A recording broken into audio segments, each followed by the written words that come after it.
بسم اللہ الرحمن الرحیم۔ معزز ناظرین، آج خوبی نمبر کہانی کے ساتھ آپ کی ہوسٹ دعا بھائی صاحب کی خدمت میں حاضر ہے۔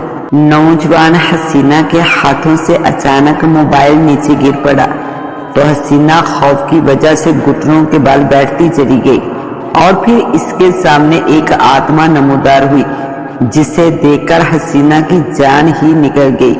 جسم و جان میں خوف کی لہر دوڑاتی اور آنکھوں کو پتھرا دینے والی دہشتناک کہانی۔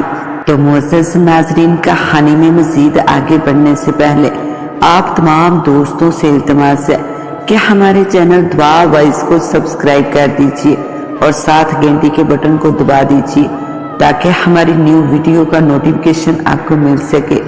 شکریہ۔ تو آئیے کہانی کا آغاز کرتے ہیں۔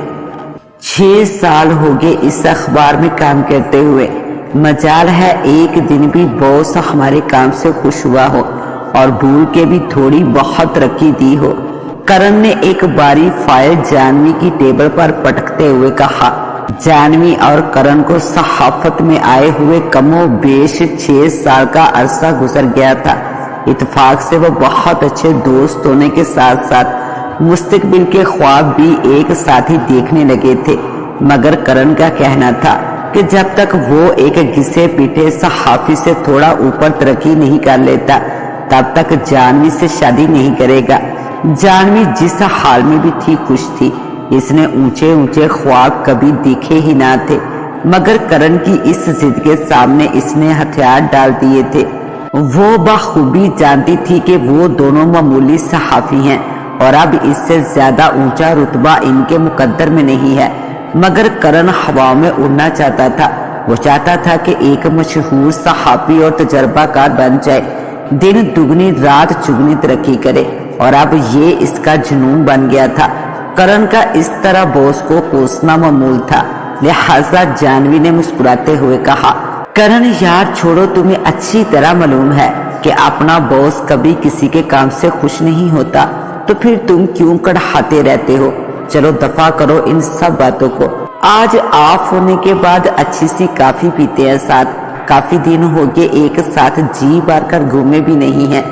کرن کی ڈھار سے صرف جانوی ہی بنداتی تھی اور اس کے موڈ کو بھی وہی خوشگوار کرنا جانتی تھی، لہذا کرن اکتاہٹ بڑے چہرے پر ایک مسکراہٹ لے آیا اور یوں اٹھ بیٹھا، چلو ٹھیک ہے چلتے ہیں۔ آج آفس کے آف ہونے کے بعد چند لمحوں بعد ہی وہ کافی شاپ میں مزیدار کافی سے لطف اندوز ہو رہے تھے۔